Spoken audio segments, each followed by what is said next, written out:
Welcome back to episode 3 of Brick by Haunted Brick. In this episode, we will be building a shark, a crab, and a little treasure chest, and discussing the third Conjuring movie, The Devil Made Me Do It.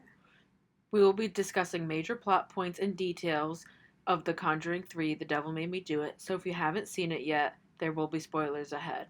So sit back, relax, and enjoy episode 3 of Brick by Haunted Brick. Alright, I think the third Conjuring movie, The Devil Made Me Do It, is my favorite one. And I know we've been saying that for every single Conjuring movie, but I think... This is like the most, like... It just has everything, It's so much... It's just so easy to follow. It's like an action movie. Yeah. It combines everything you want in a horror movie. And for like a movie, every movie gets better. There's 3 movies. What other franchise can you say the third one is better than the first one? Exactly. I can't wait for the 4th.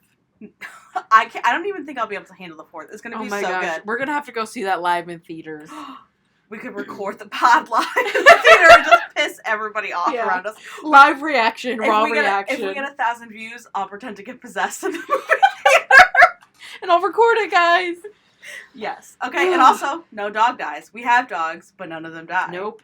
Right? Somebody fact check that. I'm pretty sure none of those dogs in that kennel die. I don't think so. Alright. Okay, so what's the name of They must this have gotten family? major hate after the first movie killing the dog. From us. All those letters we wrote in. Right. They finally paid off when the third one came out. There was like tens of dogs. Yeah. Tens of dogs. I didn't want to say hundreds and be over dramatic. Probably like 20 dogs or something. No, that was accurate. But, okay, wait, so this one takes place in Connecticut. It does. Brookfield, Connecticut. Can we get a shout out to Connecticut? Put Connecticut on the map. Because we're the most haunted state, I think. I'd say so. Out of all 50? Yeah, out of all 50, Connecticut is pretty high up there. Because we're colonial. Right. We've been around the block. We've been here. So we're in Brookfield, Connecticut. And what's this movie doesn't start off with like another haunting that they did. It starts off in an exorcism. Yeah. This little boy named David Gladsoe. Yeah, you got it. He gets possessed. Right? Bad. Like the worst we've seen so far. Foaming at the mouth, body contorting into like he makes everything in the kitchen and the house shake so much. All the dishes come flying out of the china cabinet. One hits the priest in the head, knocks him out. Okay, but like I thought that was kind of funny. He's on the floor. He's out. He's done. So Ed. Oh wait, no. Okay, the shower of blood. Okay, yeah, the shower of blood. Okay, let's start there because they're all kind of like around the table. We got Ed, Lorraine, and the Glassells all kind of like chit-chatting about what they're going to do. And they hear, his name is Blake. What's his name? David. I was close. I'm not great with names, guys. He's like upstairs and he goes into the shower and it's a blood shower. And they hear him screaming. They all go upstairs and they're like freaking out. And he stabs his dad in the leg. And he's twisting that. What is it, like a shard of glass or something? Yeah, I don't know what he got. He was like... But he stabs it into his leg. And of course Ed, the hero daddy that he is. Picks him up, takes him downstairs, puts him on the kitchen table. They start the exorcism. Yeah. And all hell is breaking loose. The priest gets hit in the head. He's down. He's passed out. He's on the floor. Ed needs to take over. Which he always has to do anyways. He's like, out of my way, I got this. He should just... He doesn't need the church. No. He is the church. He doesn't need the priest. He doesn't need it. He always ends up finishing it anyways. And this kid he's foaming at the mouth. He's like going into all these weird body positions and like has like boils on his face. Like, his skin is burning, melting off of him. No, thank you. And as Ed is trying to complete the exorcism, David jumps on him, tackles him to the floor, and says, "I'll make your heart stop, old man." And Ed has a major heart attack on the floor. Also, he's not an old man, so that... Right, he's that, like 40 when this Yeah, so don't call him an old man, because I think we all know he's not an old man. And, and Lorraine is, like, having these visions of, like, this woman on this altar that we don't really know what that's about yet, but she's having intense visions, so she's not... She doesn't even really know what's going on, because she's seeing these visions. And then Arnie. We have Arnie, who's making the biggest mistakes that you can do in an exorcism. Why are you, egging on, like, the demon? Right. Why are you even talking to it? He said, "Leave him alone. Come into me." Which, sorry. Stop being a coward and messing with a little boy. I would never do that. So, the demon leaves David and goes into Arnie, but the only person who sees it is Ed. Poor Ed. And he's down. He can barely breathe. He's trying to gasp to tell Lorraine. And she's like, no, don't speak. Save yourself. Save your strength. So Ed ends up in the hospital. He's like, almost in like a coma. He doesn't wake up for a couple of days. Yeah. He's and when he does, he says, Lorraine, it's not over. It's she's in like, Arnie. yes, yeah, it is. Don't worry. It's over. We got him. He goes, no, it's in Arnie. Mm-hmm. Because he had to mess with this demon. Yep. So this family, they think everything's back to normal. They're having fun. They're having a little cookout. Arnie goes inside to grab the tray of burgers. Get that meat. They said, Arnie, go get the meat. Yep. Nope. And that's when he had his first he like sees paranormal experience for himself. The box of cereal falls on the floor and spills everywhere. And then a giant rat comes out. So he chases the rat, and there's a huge hole in the wall. And for some reason... Why are you sticking your fingers and looking in that... He puts his eyeball Why are you doing right that? up to the hole to try and see what it is. It's like, it's rotted, it's gross. Why are you getting close to nasty. it? He's making a lot of mistakes, honestly. He is. Can we feel that bad for him? He honestly, asked for it for real. He literally said, please. Yeah. And now he's looking... First of all, the best case scenario, you're going to get pink eye or something from that wall. Like, that's the best case scenario. Best case, pink eye. Worst case, possessed. Yeah. And you guessed it, worst case. And pink eye. His eyes do go a little weird sometimes. So it could be pink eye. So, anyway, he gets scared, but he goes about his day. And then him and Debbie, which is his girlfriend, which is David's sister, which is how they're all... know each other. Yeah, so he saves this little kid, and he's not even like his biological brother or something. No. And he's being like, I'll do it for you. Really, it's for the girlfriend. For sure. I mean, come on. But I'm sorry, I wouldn't do that. I don't think I would either. I don't think any girlfriend or boyfriend is worth that. Maybe if I was like married, but still, that's a lot. Even then. Yeah. All right, yeah, so Arnie and Debbie, they live above the Brookfield kennel. Mm-hmm. Because Debbie works there. Yeah, she's like the groomer for the dogs. So part of the job is she gets the free apartment which is above the kennel. A pretty good deal. Not bad. Yeah. Not bad. Except you have to listen to all those dogs. And that kennel did not look up to standard. It did not. Maybe, we're in the 80s. This is like 81. Mm-hmm. But the dogs don't die, so I guess that's really all that matters. Yeah, we don't know how well they kept that place up. Because we don't really see it that often. Mm-hmm. So it cuts to them at their house, their apartment, and Arnie wakes up. Oh, right? He couldn't, he couldn't wake up. Yeah. He woke up really late, like Debbie hot, was sweaty, trying. not feeling good. And Debbie's like, I tried to wake you up, but like you were too tired. You know, it's they went through a big deal. They could just be tired. Yeah. They're not, though. No. He's like, that's weird. Usually you can always wake me up. But he didn't wake up. So he is a tree surgeon. They call him a tree surgeon. You know, he cuts down trees. Which is a crazy job to have. I know. So he finally wakes up and gets to work. He's up in a tree, right? With a chainsaw. And he looks and all of a sudden it stops working. He's like, what the heck? Yeah. And he's like yanking it, trying to get it to start, and it won't. It's just like smoking. Like the gas, the fumes, and he's cranking that thing. And you can see behind him that there's someone in the window watching him, and he can feel it. Yeah. So he slowly turns around, but by the time he's turned around, gone. The person in the window is gone. And then all of a sudden his chainsaw starts going, and he drops it. And there's workers below, and they're like, seriously, dude? What the heck? What the heck? Go home. So he goes home. Get out of here. You're a sweaty mess. Get out. Right. So he goes home, not feeling good. And Bruno, Debbie's boss, who owns the kennel. Which is he's kind of a hot mess to begin with. He is. He's got a lot of issues. Like, he does have a lot of issues. He's definitely an alcoholic. Yeah. He's trying to get Arnie to party with him and fix the stereo. You want to make $5? Like, come fix my stereo. Mm-hmm. And he's heavily drinking, trying to get Arnie to party and drink with him. But Arnie's disgusting. He's sweating. He's like, literally, he looks like he has, like, the flu, basically. Right. But he finally decides, fine, I'll fix your stereo. If I can get you off my back. Debbie is down there, too, with them. And they start dancing, but the demon is making Arnie think that Bruno is grabbing onto her and that she's not having it. So he gets mad and like, stop touching her. Yeah. And then the devil really makes him see some stuff. Yeah. Makes it seem like Arnie's possessed and like coming after him. So he ends up unintentionally killing Bruno, stabbing him in the chest because 22 times. Yeah, because he thinks it's the demon and the demon possessed him to do it. He thinks Bruno is like almost kind of like possessed himself. Like he's not actually Bruno.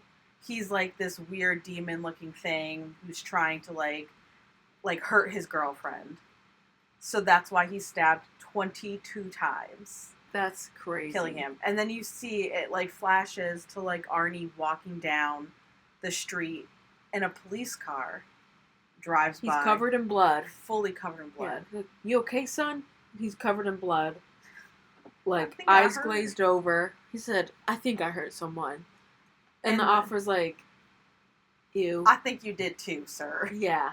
Maybe we go back to where you came from. And so he gets arrested. Yeah, but the officer is headed to the Brookfield Kennel anyways because once Ed wakes up, Lorraine tries to call Debbie. Because the radio is blasting so loud because Bruno was kind of being a jerk. Not saying he deserved to die, but he was being a little bit of a jerk. They can't hear the phone ring. So then she calls the cops and she's like, I know this sounds so weird, but there's going to be something that's going to go down. Yeah. So they're already driving there, and that's when they see Arnie on the road. They get there a little too late. Yeah. Shocker. Just kidding. 10 minutes too late.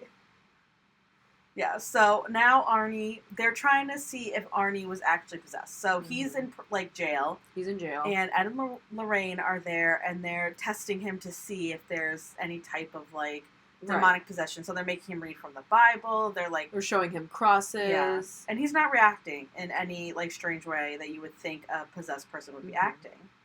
But we find out because he's not like fully possessed. He's cursed. He's cursed.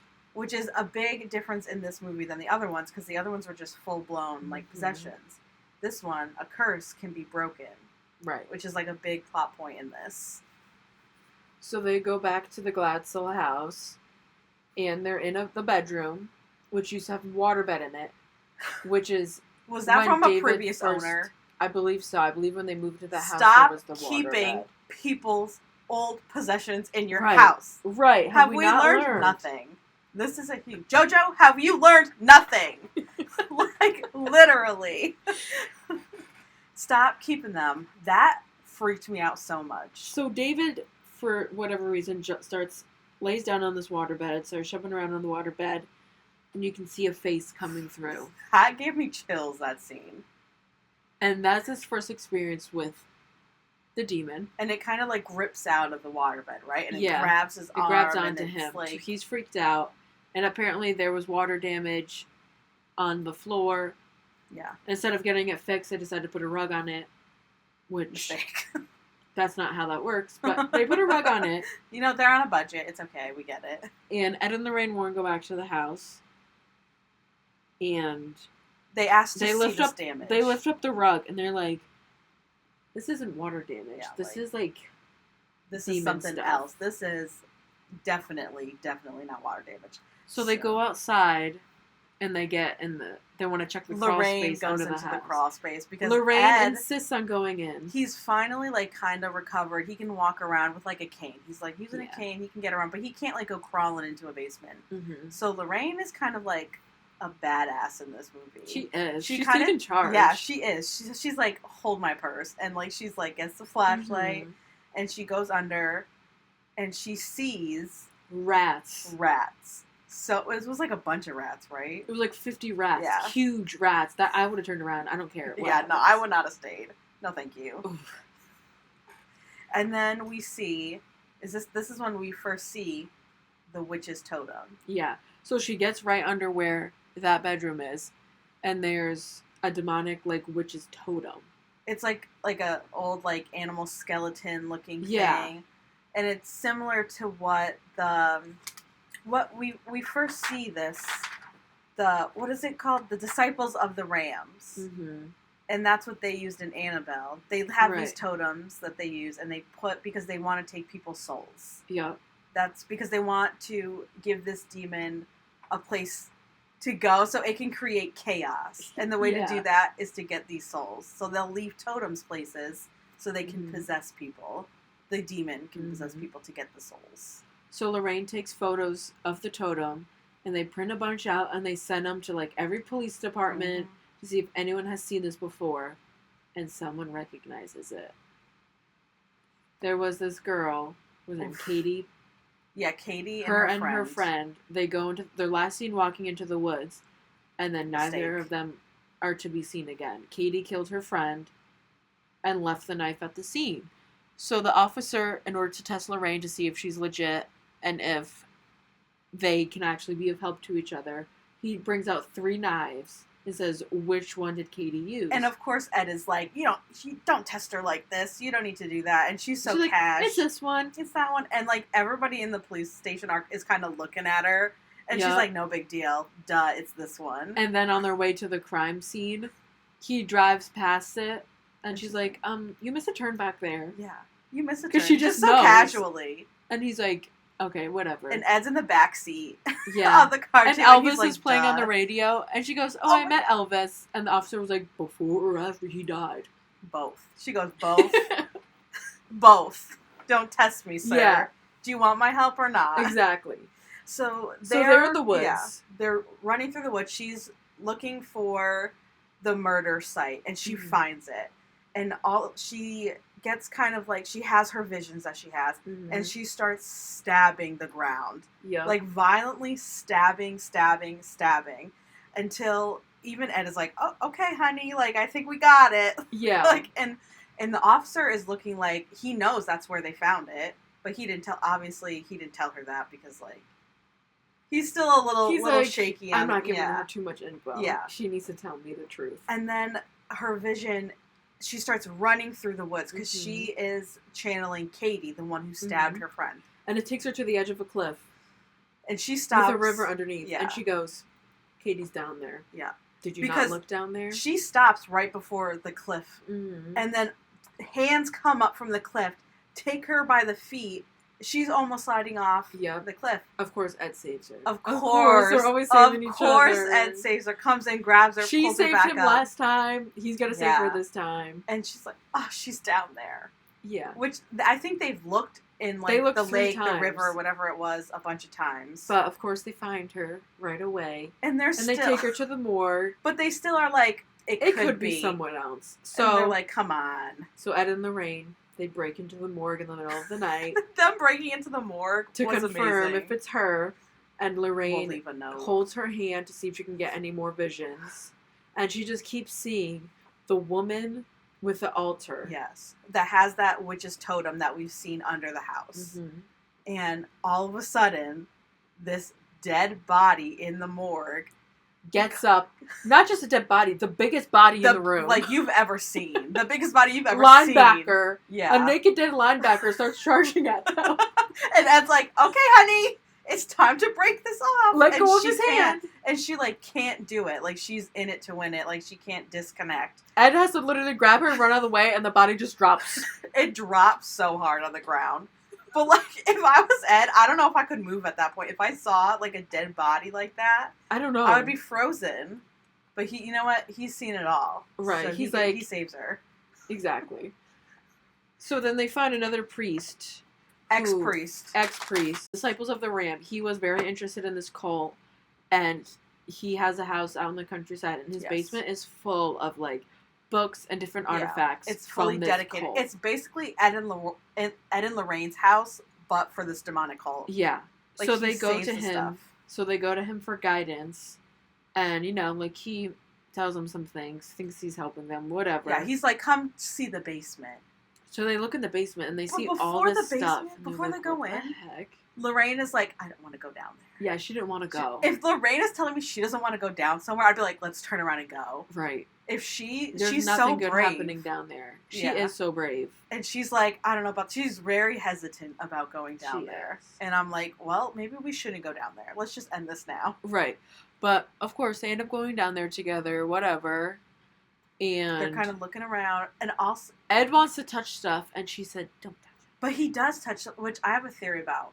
That he touched something, And I think that's why he gets easily possessed by... Maybe. Because it's like their rule. He should know better. He tells True. people all the time not to touch the stuff in their house. Yeah, so he touches like a couple books or whatever, and she said, don't touch anything else. Like, yeah, she's like, stop. Cut it out, Ed. You know the rules. You know the rules. This isn't new to us.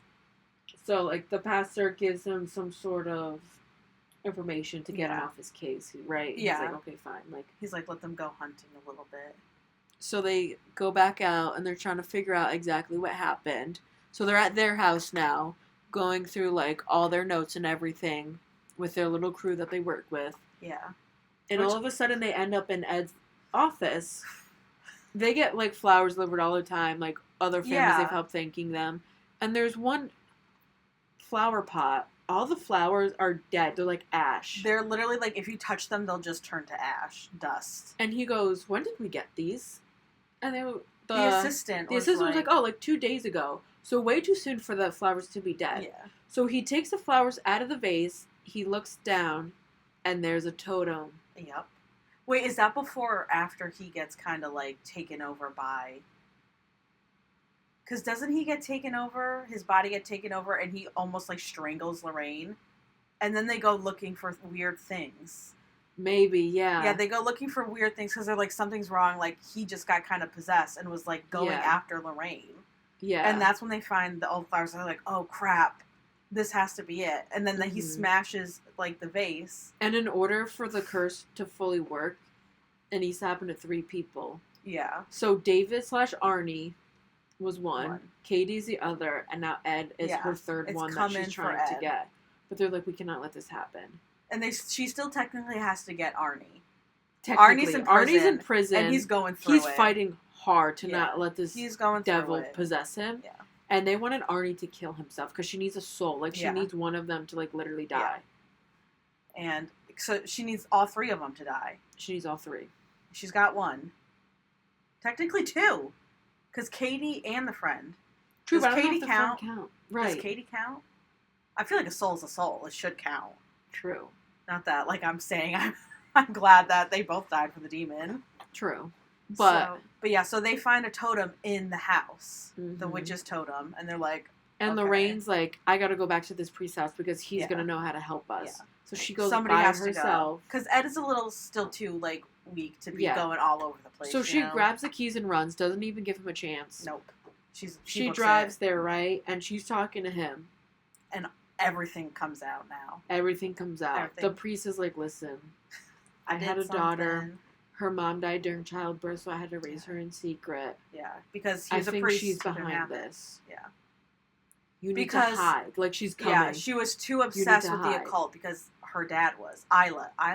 Yeah, I think so. Isla was the name. And, you know, he was obsessed with the cult, so she started to become obsessed with the cult, but she took a dark turn. Yeah. Unlike he was doing it to protect people, she was like, this could work in my favor. Right. Let me look into this a little deeper. And there's a whole tunnel system under this property, right? So he puts Lorraine in the tunnels because he knows his daughter's coming into the basement. She walks behind her dad and slits his throat. He's dead now. Just, like, barely, like, nonchalantly. Didn't say anything. Just killed him. So now they're in this tunnel together. Lorraine is trying to outrun her. And she can see her. She gets these flashes of Isla. Yes. And so she's trying to find this altar because the only way to break the curse is to destroy the altar. That's how you break the curse. Mm-hmm. And they're fighting the clock because they have Arnie, who keeps trying to kill himself, and Ed, who keeps getting possessed. So she's running hardcore. And she finds the altar. Mm-hmm. It's, like, made of stone, though, so she literally can't. Right. She's trying. She's giving it her all. She cannot make this thing budge. No. She cannot knock it over. So she keeps running, right, trying to find something to break it with. And then Ed gets there. Yeah, he's like, after having his heart attack. He needs to have this medication to help his blood vessels not contract as much so he can breathe. And did he leave it? Of course he did. Every time. So he doesn't have this anymore. Nope. So he's running through. He's starting to get out of breath. And the curse is making him think that Lorraine is, like, the demon. So he's trying to hit Lorraine. He has, like, an axe in his hand, a sledgehammer. Isla tried to possess Lorraine. Didn't she try and kill her with a knife? Yeah. First, and then she's too strong. Lorraine is too strong. She has the force with her. She's too good for this. And she finally pushes like Isla off of her, and she's running, and that's when Ed is possessed and is chasing Lorraine through these tunnels. Every time Ed sees Lorraine, he sees the demon. Right. And she's like, no, like, you love me enough, you can see me. Like, stop this. Stop. She's pleading with him. Please, please, remember who we are. In the name of love. Remember who you we know are. Me. And we get these really cute flashbacks of them Right. when they first meet. Because they talk about it all the time, how they first met, but we've never really seen Right. a clip of But them together. I will say, Lorraine, I just realized this in this moment. She knows where the altar is, so she just keeps trying to lure Ed with that Oh my god, sledgehammer you're right! to the altar, to where the point where she sits right in front of it. She's so smart. And, like, then she moves out of the way at the last second, so he hits the altar and it breaks. Which breaks his curse. Breaks his curse. And he's like, oh my gosh, like, I'm so sorry. And she's like, it's fine. This is just what happens in our relationship. Like, it's fine. It's cool, bro. It's just a normal Saturday night. Like, get over it. Like, don't worry about it. We're fine. We're good. So, they finally get out of these tunnels. The cops are there because No. the priest is literally Remember, Isla is there again. Oh, but because And, she didn't get her third soul, she is a third soul. She is the third soul, and she, like, Body starts cracking. her like, bones are breaking, and, like, ugh. everything. Like, And the she's demon's, possessed. like, sucking her soul out of her and, like, crumpling her body up. And they're just standing there, like, holding each other, watching this woman die. Like, it's literally. nothing. Like, it's just nothing. And then they finally get out of the tunnel. And the cops are there, obviously, because there's a dead body. They're kind of, like, There's on this several little dead hill bodies at this on point the front in the house. lawn. They're chilling on this hill. Mm-hmm. And what does Ed forget? He forgets his pill, and he Yup. starts having chest pains. But you know what Lorraine does? Oh my god, tell me. She opens up her little locket Ugh! that Judy gave her in another movie that's part of this Because they're all connected. universe. She opens it up, and there's a little one of his pills inside, and she says, "I knew you would forget it." Oh, they know each other so well. They literally wouldn't survive without each other. They wouldn't. And he goes, "How long have you had that for?" And she said, "Ever since you got them." Oh my god. Oh my gosh, I can't. Literally I died can't. at that. Can't. It was so cute. And then, okay, so then we flash to the court because They're Arnie's trying to fight getting this sentenced. in court. Arnie's getting sentenced, and it the movie cuts out right when he stands up to, like, get his sentencing. Right. This Which, whole in real point- life, he was convicted and he didn't have to Yes. go to prison. He was convicted for, like, manslaughter for 10 to 15 years, but got out in 5 years. Yep. And him and Debbie got married Yes. in jail. They're still married to this day. Beautiful. Which, shout out. I don't think I could not stay with a man who took a demon from my brother and put it Exactly. in himself, Like, you're so. kind of stuck in that relationship. You can't get out of that. You're kind of locked in. Yeah. You kind of look like the biggest butthead in the world. Right. If you were like, That would be, like, never so mind. bad. Like, I'm not going to wait the 5 years for you. Yeah. But, yeah, so this was the first kind of case where they're trying to use demonic possession as, like, his alibi or, like, as a defense. But unfortunately, it didn't work. And in reality, they never even used it as the defense Mm-hmm. because the judge was like, get out of here. Yeah. He was like, that's it's not a real. defense. But yeah, he still got out in 5 years and everything, which, I mean, he did kill a person. So He did kill someone. 5 So only years? 5 years is... Not only did he kill someone, he stabbed him in the chest 22 times. Yeah, that's kind of... 5 years is pretty light. Yeah, I'd say he pretty much got off scot-free. Like, 5 years Basically is served nothing. no time. Yeah, basically nothing. But yeah, so that's how it ends, by just saying what he had the 5 years, blah, blah, they got married. And unfortunately, in real life, Debbie passed away right before this movie came out. She did? She was a big part of the production of this movie, and she passed away right before from cancer. Are you Bummer. serious? Yeah, dead Oh ass. my gosh. All right. It's time in the podcast where we talk about behind the scenes, and I'm going to ask Gail some little Are you ready things, for your little I'm ready, questions? yeah. Okay. Okay. The Disciples of the Ram, which is like this cult, Mhm. are they real or fake?